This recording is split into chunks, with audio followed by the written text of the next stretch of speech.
Bien, gracias Eduardo y gracias a la Fundación por la invitación, en particular a José, que es coterráneo de Tupambay, periférico,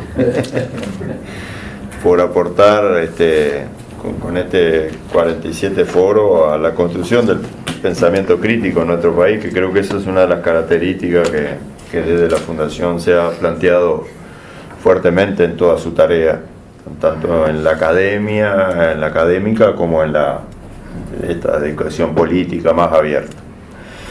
En primer lugar, nosotros quisiéramos plantear nuestra mirada en torno a la identificación de qué entendemos por matriz productiva. En parte los compañeros han planteado algunas ideas sobre esto, es decir, cuál es la matriz productiva del Uruguay y en definitiva cuál es el sustento y por qué hablamos de la matriz productiva. Sin lugar a dudas es a partir de esta matriz productiva que nosotros identificamos la generación de riqueza, la generación de ese crecimiento económico al cual se hacía referencia y que es sustantivo para poder conjuntamente avanzar en otro aspecto que tiene que avanzar el país y su gente. Hablar de la matriz productiva implica hablar de una de las instancias más importantes en cuanto a la distribución de la riqueza que se genera, que es la generación del trabajo, la generación de la ocupación, por el cual aquel que no tiene el capital, que lo que tiene es su fuerza de trabajo, inserto en esa matriz productiva, es generador de la riqueza y puede acaparar parte de esa generación de riqueza que se genera. O sea, es desde ese punto de vista que nosotros hablamos sobre la matriz productiva. Y en la realidad de nuestra mirada, esa matriz productiva hoy tiene, sin lugar a dudas, una trayectoria y una identidad muy fuerte en cuanto a la generación de una producción sustentada en recursos naturales en nuestro país, porque esa ha sido la característica, y que de hace un tiempo a esta parte se ha incrementado, o por lo menos hemos empezado a visualizar un proceso en el cual se agrega valor a partir de la transformación de esos recursos naturales. Hoy día, sin lugar a duda, el desarrollo tecnológico, el desarrollo del conocimiento, hablar de que un país que produce alimentos, un país que está destinado a la primarización de la producción, en particular creo que no es así, sobre todo si estamos transitando un camino donde hay una política pública que quiere justamente a partir de esa producción agregar valor. Entonces, es en ese sentido de que Uruguay ha venido transitando esto. Yo creo que hemos tenido algunos avances y por eso lo que interpela este foro, el 47, que es el camino recorrido y lo que falta por hacer, yo creo que en parte ese camino recorrido es que aquella primarización fuerte que tenían nuestras exportaciones de alimentos hoy tiene unos componentes de agregado de valor importante y que sin lugar a duda hay un campo muy grande aún para seguir desarrollando.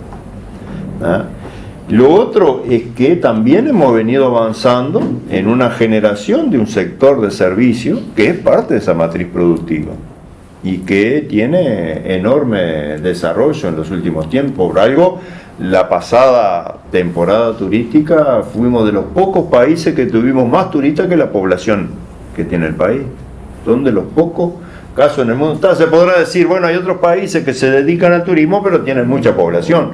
Sí, es cierto, pero no es fácil para un país desarrollar un sector, tener capacidad de desarrollo de ese sector y de atenderlo, en el cual quienes ingresan a usufructuar de ese servicio son más que la propia población. Y Uruguay en la temporada pasada llegó a eso, 4 millones de turistas registrados. Entonces, en la transformación de la matriz productiva del país se ha venido también afianzando en algunos sectores.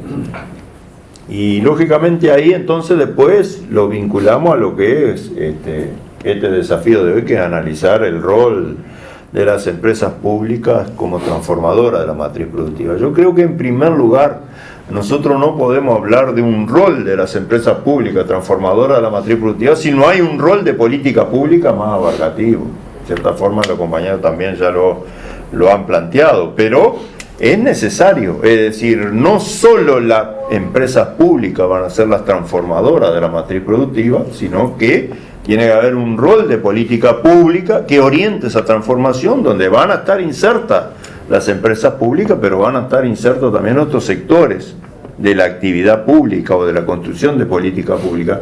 Y una política pública no necesariamente tiene que estar sustentada solo en una acción del Estado, sino que puede estar sustentada en la acción del Estado y de los actores económicos privados que confluyen en los mercados, ¿verdad?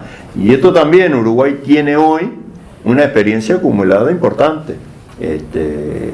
Yo qué sé, hay muchos aspectos, que está ahí Humberto. Hoy hay una política pública de uso y manejo y conservación de los suelos, donde la orientación es del Estado, donde la fiscalización la ejerce el Estado, pero donde la instrumentación está fuertemente sustentada en varios cientos de actores privados, que son los técnicos que forman nuestra universidad y que son los que se hacen responsables de que esos proyectos se realicen y estén enmarcados dentro del alineamiento de esa política. Y después también son responsables cuando el Estado fiscaliza si algo salió mal. Entonces, también esa construcción de política pública tiene de por sí la confluencia de actores. Y en ese sentido, acá yo hago una pequeña puntualización, sobre todo en lo que planteaba hoy Portillo. Es decir, en el caso de la energía, uno de los desarrollos que apostó fuertemente el país en esa construcción de política pública de transformación de la matriz generadora era de no todo lo podemos hacer desde la acción directa del Estado, pero necesitamos urgentemente hacerlo. ¿Por qué? No solamente para ampliar la capacidad de generación, sino para que esa capacidad de generación que se ampliara estuviera encauzada en lineamiento de sustentabilidad social y ambiental. ¿Y por qué hablamos de social y ambiental? Porque lógicamente en el caso de la generación eólica fuertemente desarrollada en todo el territorio nacional. Entonces durante varios años eso generó puestos de trabajo en el interior del país. El establecimiento, por ejemplo, en Peralta, de una empresa nacional que se dedica a la construcción de determinada parte de lo que es las columnas que sostienen los aerogeneradores, que de ahí se mandó para distintos lados, fue para Artigas, fue para Cerro Largo, a distintos departamentos.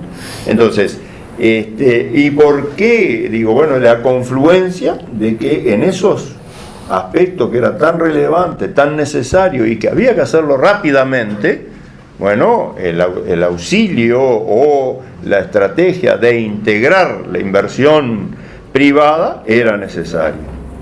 Que se podía haber hecho a menor coste, bueno, eso siempre el plano de la discusión, ¿verdad? Es decir, que si en vez de hacer contrato a 20 años hubiéramos hecho contrato a 15, y en vez de pagar $80 el mes vamos a pagar 60 o 50, bueno, es parte de la negociación y de poder instrumentar esto en los cortos tiempos que teníamos para instrumentarlo. Pero por eso hoy está cerrado ese paquete, ¿verdad? Y la propia, el propio informe del Poder Ejecutivo en el marco de esta rendición de cuentas marca cuánto impacto tuvo de esa generación de inversión entre el 2015 y 2018 en inversión directa en la generación de energía alternativa, eólica y de paneles solares, y cuánto está previsto tenerla para este 2018, donde lógicamente cae. ¿Por qué cae? Porque bueno, se llegó a un nivel que era el objetivo y bueno, ahora empecemos a trabajar en otros campos. Y eso yo creo que es parte de los desafíos que tenemos para desarrollar esa conducción de la política pública en la transformación de la matriz productiva. Puede haber un Uruguay en el cual esa idea de desarrollo que planteaba el compañero pueda realizarse con la generación de riqueza que tenemos hoy? No. Estamos catalogados como un país de renta media a nivel mundial, pero ¿eso implica que tenemos solucionado todos los problemas? No. Si esa renta la redistribuimos mejor, ¿solucionamos todos los problemas? Y bueno, varios creemos que no, porque hay factores que donde vos lo toques te generan desequilibrios importantes desde el punto de vista también de la viabilidad de esos sectores. Entonces, tenemos que seguir imaginándonos y generando alternativas de que hay que incidir sobre una transformación de esa matriz productiva para que haya una mayor incorporación de valor y que esa generación de valor permita seguir avanzando en la distribución y el crecimiento y la búsqueda de una sociedad con mayor justicia social. Entonces, esa tiene que ser un desafío importante y que está en el plano de muchos actores del Estado el poder matrizarla. Bueno, en el caso particular de las empresas públicas, no hay duda que nuestra experiencia es una experiencia hoy día en Latinoamérica bastante sui generis, porque fuimos de los pocos países que defendimos fuertemente, y no solamente con los sectores de izquierda, ¿verdad? No solamente con los sectores de izquierda, acá tenemos que si no analizamos esa realidad, estamos agarrando el bizcochazo, porque por algo la encuesta dan que para los sectores de izquierda votarían hoy un 30%, y la defensa de las empresas públicas anduvo en porcentaje mucho más de la mitad de la población, ¿tá? O cuando defendemos factores o recursos naturales, como el caso del agua, donde tuvimos también mucho más de la mitad de la población que quiso defender el recurso agua y el ambiente, y lo incluimos en la reforma constitucional, y sin embargo también cuando vamos a la encuesta de quién votaría a la izquierda, cae notoriamente, ¿verdad? Entonces tenemos que ver que acá la sociedad tiene una mirada sobre esto, y que ver cómo rescatamos esa mirada para construir realmente políticas alternativas donde las empresas públicas tengan ese rol de desarrollo y de aporte a la transformación de la matriz productiva, que tiene que estar acompasado también por la mirada crítica que tiene la sociedad sobre el funcionamiento de las empresas públicas. A ver, porque cuando el vecino o la vecina se queda sin agua y llama a la OCE y demoran 3 días en venir a arreglarle, bufa caliente, ¿verdad? Cuando, es decir, estas cosas ocurren en Montevideo o en cualquier punto del interior, digo, también manifiesta de que no es un problema de que hay muchos servicios, sino también en un problema de funcionamiento. Entonces,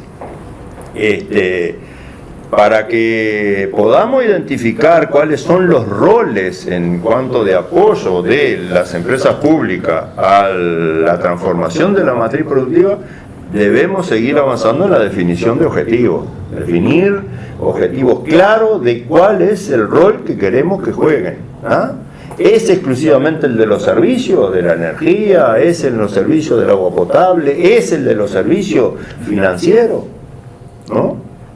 O justamente es en todos esos campos, y aparte con mayor política transversal, ¿ah? Como se planteaba, es decir, que la dificultad que tenemos de coordinación, ¿ah?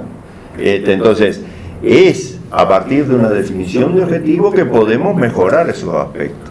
Nosotros creemos que sin lugar a duda parte de ese rol se sustenta dándole a las empresas públicas el necesario presupuesto para mantener su nivel de inversión, porque aparte tenemos el otro aspecto, que si no hacemos inversión, esas empresas públicas prontamente quedan obsoletas en tecnología, y ahí ya no sirven para transformar ninguna matriz productiva, porque la matriz productiva hoy se transforma si agregamos inteligencia, si tenemos capacidad de innovar en la tecnología, porque la transformación de la matriz productiva, y esto es un aspecto que para nosotros es sustantivo, no es solamente obtener más productos o un producto nuevo, sino que es también cambiar los procesos o incluir o innovar en procesos de producción y de servicio.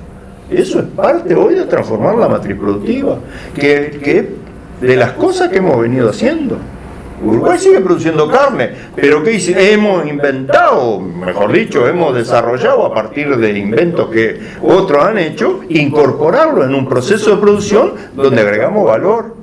Con la trazabilidad, con el encierro de los bichos a comer energético, pero sin perder de repente la sustentabilidad ambiental, o empezando a exigir mayores normas de sustentabilidad ambiental, a no usar anabolizantes, por ejemplo, y sí tratar de decir, bueno, el encierro se puede hacer, pero a través de una alimentación que tiene que tener un componente natural en 100%. Entonces, estas son cosas que hoy están dentro de los desafíos que podemos pedirle a las empresas públicas en estos campos. Inclusive tenemos algunos ejemplos de que han sido capaces de desarrollar, tanto UTE como Antel han desarrollado tecnología propia de procesos. Yo creo que esto es muy importante porque pueden ser extrapolables a otros campos, pueden ser auxiliares del desarrollo de otros campos. En esa definición de objetivo de construcción de política pública. En esa definición de objetivo de construcción de política pública para transformar la matriz productiva a partir del rol de las empresas públicas, no puede estar ausente la necesario cambio que hay que hacer y seguir avanzando en los procesos de formación y educación. Es decir, porque nosotros no vamos a generar ninguna transformación inteligente si nuestras gurises y nuestros gurises cada vez no aprenden más, no estudian más, no adquieren más conocimiento y más destreza para interpretar la realidad y poder innovar sobre esa realidad. Entonces, cuando hablamos del rol de las empresas públicas, tiene que estar asociado al rol de la política pública, de la educación, de la generación descentralizada del conocimiento, como se está, y ahí hemos avanzado. Yo creo que acá es donde tenemos un avance sustantivo en estos últimos tiempos en este país, porque tenemos la generación de una universidad tecnológica que rápidamente y tal vez con mayores exigencias de lo que le hemos hecho al desarrollo de la universidad de la República, generando nuevas ofertas educativas y todas en el interior, Entonces esto yo creo que es parte de las dinámicas que hemos logrado construir en ese encare del desarrollo. Y por último, para ir redondeando, ya que acá apareció, me pasó el papelito, en la definición de objetivos tiene que estar incluido la identificación de sectores, hacia dónde vamos a apuntar, porque va a ser necesario también hacer ciertas jerarquizaciones. Jerarquizar, ¿por qué? Bueno, por capacidad, que podamos tener rápida respuesta, por recursos que hay que destinar, porque también los recursos son finitos y si uno no jerarquiza no puede atender todo a la vez. Entonces, y jerarquizar implica decir, bueno, tales cosas son las prioritarias y otras no es que queden para el costado. Bueno, porque si no priorizamos, y priorizar implica dejar a alguno para el costado, y eso también genera conflicto. No puede haber desarrollo y transformación productiva si no también no armonizamos los conflictos que hay en la sociedad, y para ello tenemos que trabajar también con inteligencia y finalmente instrumentar luego una vez que tenemos jerarquizado, y ahí es donde hay distintas alternativas. Yo creo, me afilio todavía en este país, lo creemos necesario, tenemos algunas herramientas, no todo lo puede hacer el Estado, aparte también tenemos la experiencia en nuestro partido, y yo lo aprendí discutiendo con José, las experiencias en las cuales todo quiso solucionar el Estado también han sido muy cuestionadas en el contexto mundial. Entonces, ¿cómo pasar? Acá el principal problema que estamos visualizando hoy es cómo pasamos de este discurso a la acción, porque todos decimos hay que transformar el país, todos decimos hay que generar una nueva matriz productiva, todos decimos hay que apostar a la inteligencia, pero ¿cómo lo hacemos? ¿Cuáles son las cosas? ¿Cuáles son los pasos? Y en esto yo creo que tenemos un gran desafío. Yo no es por mi formación, tal vez, sin lugar a dudas, por mi formación profesional, pero yo sigo defendiendo que en este país, si no somos capaces de generar esa transformación de la matriz productiva a partir de utilizar mejor nuestra generación productiva, que es la agroexportadora, no vamos a hacer, porque para transformar la matriz se va a requerir recursos, y hoy el principal fuente de recursos genuinos que tiene este país está sustentado en la agroexportación y, como dije yo, en sectores innovadores como han sido el caso del turismo o algunos sectores muy puntuales, pero que todavía siguen siendo efímera la experiencia y que veremos cómo se sustenta. Y finalizo con esto: concuerdo en la participación, concuerdo en la necesidad de la participación. Ahora, no todo es receta, ¿verdad? No todo es decir, sentamos a los trabajadores y está solucionado el problema, porque las experiencias que hemos venido teniendo en las empresas no productivas ni comerciales, sino en los sectores descentralizados del Estado que prestan servicio, como es el caso de la salud, no han sido del todo exitosas. Y de ahí tenemos un campo de seguir trabajando y mejorando, con debe, sin lugar a dudas, del gobierno y con debe de los sectores sociales, donde, en primer lugar, por ejemplo, lo que conocemos el interior del país, a veces vamos y tenemos que armonizar líos entre Pepita y Pepito que quieren representar a los usuarios y se dan a las patadas, ¿verdad? A las patadas. Entonces, yo creo que ahí también hay un campo en el cual tenemos que trabajar, y yo creo que con el movimiento sindical y la sociedad organizada, sin lugar a dudas, es más que necesario contar. Gracias, muchas gracias.